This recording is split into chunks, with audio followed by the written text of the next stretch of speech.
Welcome back, listeners. This is Kevin, letting you know that this is another classic episode that we're playing between seasons 2 and 3. Make sure to subscribe. Make sure to review this in your podcast player. And if you're feeling so obliged, we really thank you for supporting the show. Enjoy. Welcome to our podcast, When Life Gives You Lemons. I'm Kevin Henry, and my partner in crime and wife is Pommy Henry. I have a rare disease known as spinocerebellar ataxia, which is a neuromuscular disease that's left me mobility challenged, as well as with a speech impediment and noise-induced anxiety. Living with these disabilities, we have created some helpful hints and life lessons that we'd like to share and that have made our life possible. We consider ourselves disability advocates and intend to spotlight some disability issues and things we find interesting that we frequently encounter when we're out and about. Hi, welcome to our podcast, When Life Gives You Lemons. Episode number 6. And today we're going to be talking about people with hearing disabilities. As we take a deep dive into the disabilities on the ADA, which is what, Kevin? The Americans with Disabilities Act. Roughly 1/4 of our population is disabled. And I kind of think that includes people with temporary as well as permanent disabilities. But I'm just guessing. The ADA really just kind of gives examples of what may be considered disabled. And a lot of the examples and fixes that they suggest are for mobility.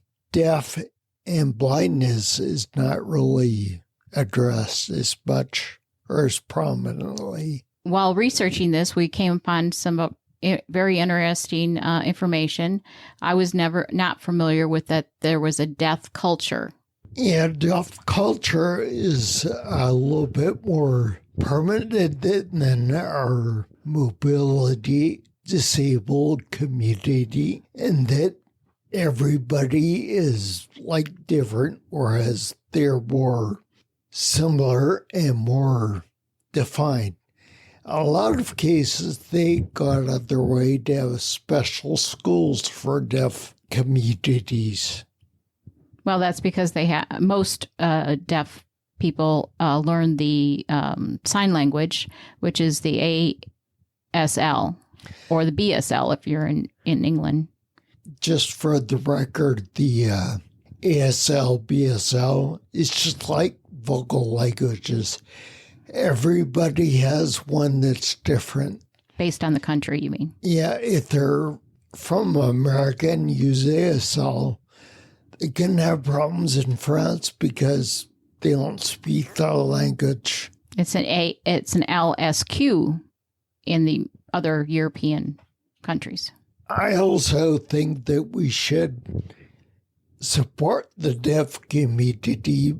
It's a little bit much to ask that we all learn ASL or BSL or what have you, but we should at least be able to recognize, like, if a person is in distress and ask for perhaps what sort of assistance they require. Perhaps also a good idea would be learning the difference between the signs for yes and no. So you could have a basic conversation. Well, it'd have to be real basic, but it would probably lead to a lot less misunderstandings.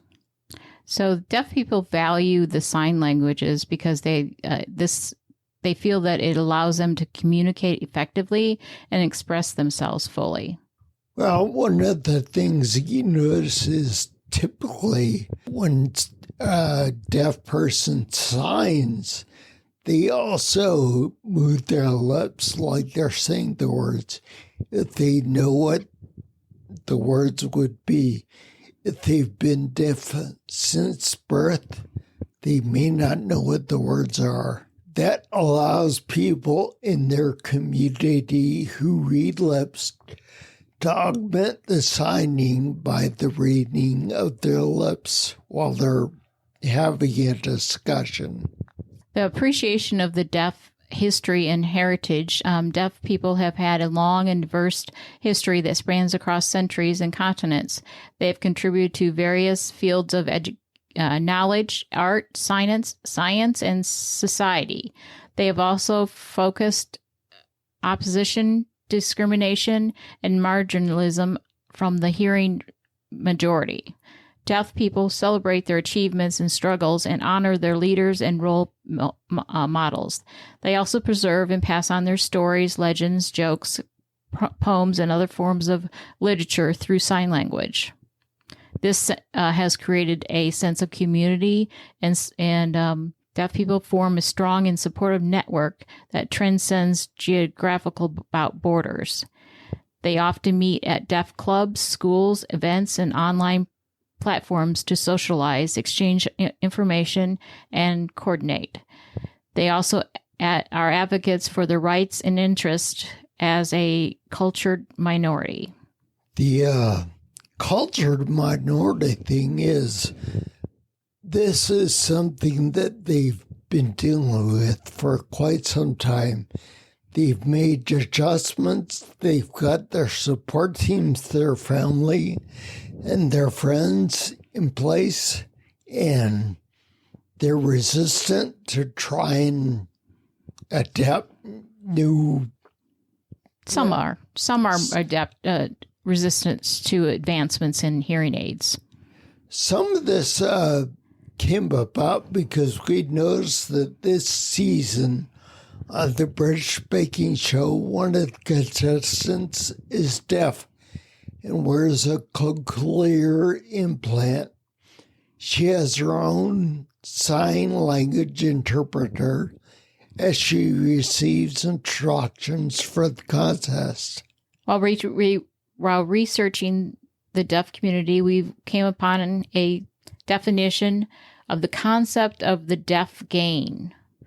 Deaf gain is a positive view of deafness that focuses on the benefits and advantages that a deafness brings to the individual and society. It challenges the medical model of deafness that sees it as a problem or a deficit that needs to be fixed or cured. Deaf gain recognizes the unique skills, ability, and perceptives of that deaf person that has developed as a result of their deafness. For example, deaf people have enhanced visual awareness, spatial awareness, creativity, and passion, and bilingualism. That's where it comes in, where they resist against cochlear implants and the advancements, because they feel that there's nothing wrong. They've achieved things from being deaf. Well, it's also very scary if you talk to a deaf person who suddenly is able to hear with a cochlear implant, and they're overwhelmed by the noise, and they have a hard time distinguishing between what's noise and what is someone speaking. Just say, for example, if you go to a busy restaurant or a club, it's hard to differentiate between the ambient noise you hear on the inside there and someone talking to you. And I get that. I really do. So we found while we were researching that there's several ways for people to learn ASL. There was several options online. There's universities, there's schools, There's free online courses for beginners, intermediate, and advanced learners. Before you go out there and look on the internet to learn ASL, I would highly recommend you get on a web page that is animated. It shows you the motion of the sign, because it's not just pointing at something. It's how you move your hands often. And they also differentiate between your dominant hand and your non-dominant hand. Some of these signs are two-handed. When you get into spelling a word, usually that's with one hand. Typically, people spell their names. That way, people using sign language know how to pronounce it, how to spell it. Okay, we've completed, I think we've talked a lot about the ASL. Let's talk about the implants. Okay, the cochlear implant differs from a hearing aid in that with a hearing aid, it really just pumps up the volume of the sound into your ear. The cochlear implant processes the sound and helps a person differentiate between ambient sound and speech directed to them, so they're not always overwhelmed by the sound. However, in some cases, they can be. I would invite you, if you have not had the opportunity to do so, watch some videos of people who got their cochlear implants and hear for the first time. If they're young enough and they're with their parents, and they're pretty much fearless, and you can tell when they all of a sudden hear something because it's new to them. They look up like, okay, what's going on? And sometimes with a person who's older and has been living with their deafness, they just plain get overwhelmed and scared. Let me explain a little bit about the surgery. It is a procedure that has involved placing an electronic device inside the inner ear to improve hearing. The surgery is usually done under general anesthesia, which means that they would be asleep and would not feel any pain. The surgery typically takes about 2 hours, and here are the main steps of the surgery. The surgeon takes a small incision inside your ear and removes a small amount of bone to create a pocket for the implant.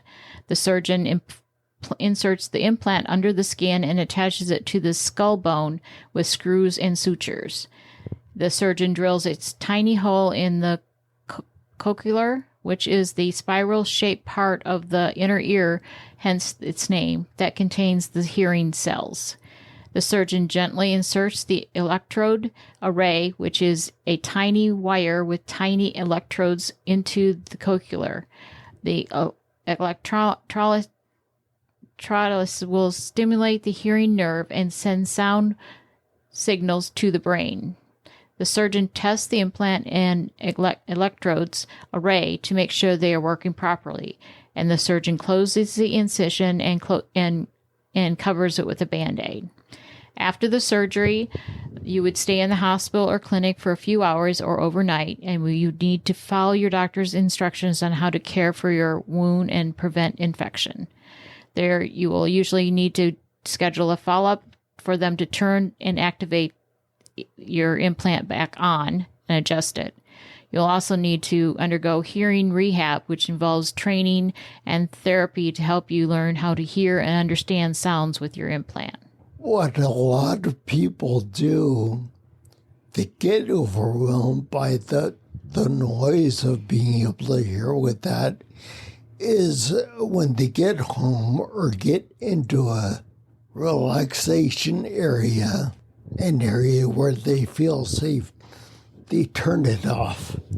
so they can think more clearly without all the new noise interfering with their thought process. Cochlear implants are the world's most successful medical prosthesis in that less than 0.2% of the recipients reject them and do not use them, or fail rates needing reimplantment is around 0.15%. And I should also point out that most insurance covers it. Yes. So the price is always going to be an issue, but it is covered by insurance to whatever degree your insurance covers things like that. It should be understood that the cochlear implants do not restore normal hearing, but help people understand speech. You require speech therapy and rehab to understand the interpretation of these sounds. So it's not something, if you've lost your hearing from birth, that happens immediately. You have to work with it, like Kevin said. Yeah, it's amazing how they, once somebody has the implant done, they start with the implant off and then slowly turn the volume up on it so that they can tell by the person's reaction when they're hearing the sound. They just don't get overwhelmed right from the get-go. I think we've covered that. Let's talk about over-the-counter ear aids, or OTC. Okay, as I kind of touched on before, hearing aids are a little bit different in that they just take sound and magnify it into the ear canal. So it's for somebody that's hard of hearing, not deaf. Usually, yes. I guess all insurance and will have rules about what equipment applies to who, and that is also going to be inputted by an audiologist. So it's not, you should have some idea of if you're buying over the counter, what you're looking for. Your audiologist should have an idea of the sort of brands that are available that will help you. And it says here that you need to have a, unless you're buying it strictly over the counter, for a more adaptable one or a more advanced one, you would need a prescription and or a hearing test. Yeah, that's usually a requirement by the insurance that's going to cover it. One thing I should say is that with cochlear implants, I'm seeing a lot of ads for a different style to what I'm used to seeing. Whereas before you could identify a cochlear implant by the apparatus sticking out of their skull and the hearing aid sort of thing in their ear. Now it looks like it's all basically either well disguised so you don't see the extra part, or possibly all one part.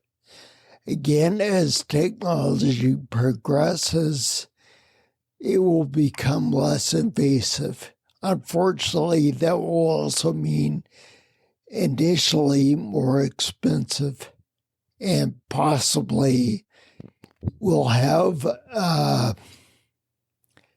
lack of insurance support because they'll consider it too new to be non-experimental. So went over a lot of the information we found from our research.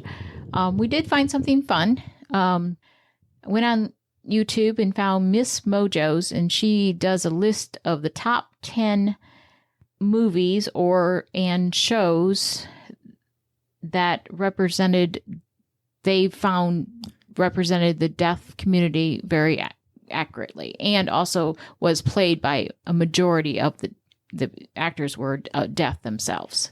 That sounds great.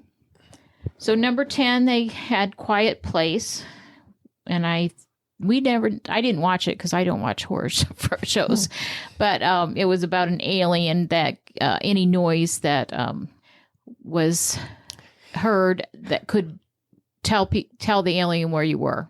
So, And this family that they, or I guess the core stars of the movie, were kind of one step ahead of everybody else because one of their kids was deaf and they had to learn ASL as a family to get by with just day-to-day living. When this unusual circumstance came out, they just had to rely on, I think it was usually mom and dad, soundproof their living environment because obviously the deaf kid could not tell if noise was being made, and they could communicate with each other via sign language. number 9 is an anime. It's called General Maya. Not real familiar with that, and I don't think you've seen it either, have you, Kev? I usually don't watch anime, so... Number 8, they recognized Grey's Anatomy. Apparently, one of the seasons there was a deaf doctor, and they felt that she was very well represented and was a positive to the deaf community. Number 7 was Coda, and the whole Ruby's whole family was actually deaf, and played by deaf actors. Strictly Dancing, there was a deaf dancer. It's a British dancing reality show, and she actually placed very, very high, up number 1 or 2 in the placement. And she said that she could hear the vibrations, and she also let her partner lead her. 5th was The Miracle Worker, which I'm sure a lot of us know about. That was not played with deaf actors. Patsy Duke was the child there, and it was the story of Helen Keller, and it received an Oscar.